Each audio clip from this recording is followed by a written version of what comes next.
আমার মতো যারা ভেজ খাবার খেতে পছন্দ করো তাদের জন্য এই রেসিপিটা। এটা মেনলি রুটির সঙ্গে খুব ভালো লাগে খেতে, আর চাইলে ভাতের সঙ্গেও খেতে পারো। তো এই খাবারের ভেতর প্রচণ্ড পরিমাণের আয়রন, ভিটামিন, ক্যালসিয়াম, ফাইবার থাকে, আর খেতেও ভীষণ সুস্বাদু একটা রেসিপি। আজকে আমি বানিয়ে নিচ্ছি খোসাওয়ালা মুগ ডাল। তো সেই কারণে দেখো জিরে দিয়ে দিলাম। এবার জিরের পরে দিয়ে দিচ্ছি পেঁয়াজ, লঙ্কা আর রসুন।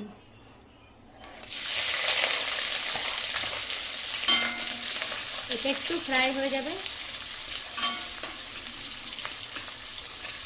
ফ্রাই হতে দেব। এখন এর ভেতরে দিয়ে দেবো টমেটো।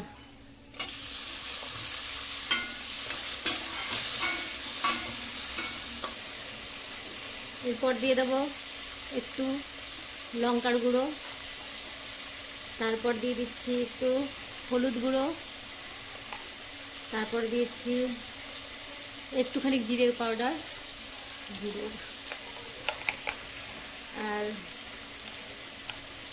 দিয়ে দিচ্ছি ধনে পাউডার। ধনে পাউডার নেই, শেষ হয়ে গেছে। গুঁড়ো মশলা দিয়ে দিতে হবে, যার যে পছন্দ ফ্লেভারের গুঁড়ো মশলা পছন্দ, যার যেটা যে টাইপের গুঁড়ো মশলা খাও সে পরিমাণ মতো লবণও দিয়ে দিচ্ছি।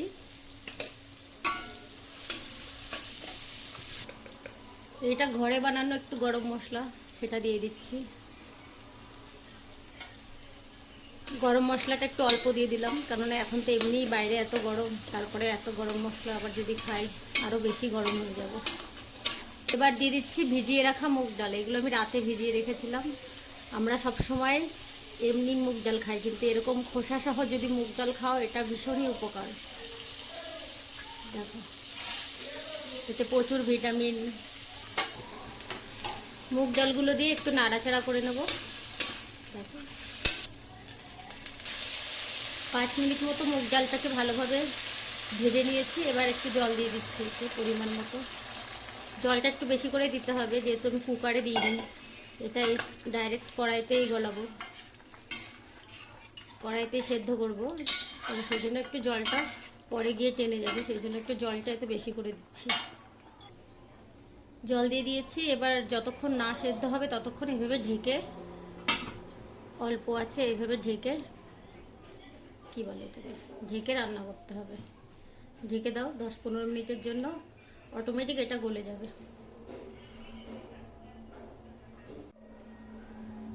10-15 মিনিট বাদে দেখো ঢাকনাটা খুলে দিচ্ছি। দেখো এটা অত্যাধিক সেদ্ধ করারও দরকার নেই, এরকম রাখতে পারো। আমরা এরকম রেখেই খাই মোটামুটি গলে গেলে। এটা রুটি দিয়ে খেতেও ভালো লাগে, কিন্তু আমি ভাত দিয়েও খাই এটা। অ্যাকচুয়ালি মুগ ডালে না, এমনি যেটা খোসা ছাড়ানো মুগ ডালটা খায় ওটার থেকে এটাতে আরও বেশি ভিটামিন। মুগ ডালে যেমন ভিটামিন A, B, C মানে 6 অবধি পাওয়া যায় মোট। তাছাড়া বিভিন্ন খনিজ পদার্থ, তারপর আয়রন, ক্যালসিয়াম, অনেক কিছুই থাকে মুগ ডালে। তো এইভাবে খাওয়াটা খুবই দরকার। আর আমরা যেহেতু বেশিরভাগ নিরামিষ খাবারের উপরেই ডিপেন্ডেন্ট, তো আমরা সবসময় এটাই খেয়ে থাকি। এবার একটু ধনেপাতা ছড়িয়ে দেবেন আর নামিয়ে নেবেন। লবণটা চেক করে দেখবেন ঠিকঠাক আছে কিনা। যদি কেউ এরকম বানাতে চাও, বানাতে পারো আমার মতো।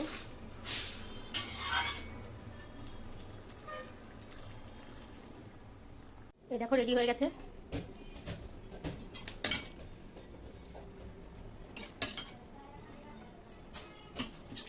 এটাতে কিন্তু অনেক ভিটামিন, প্রোটিন এসব থাকে।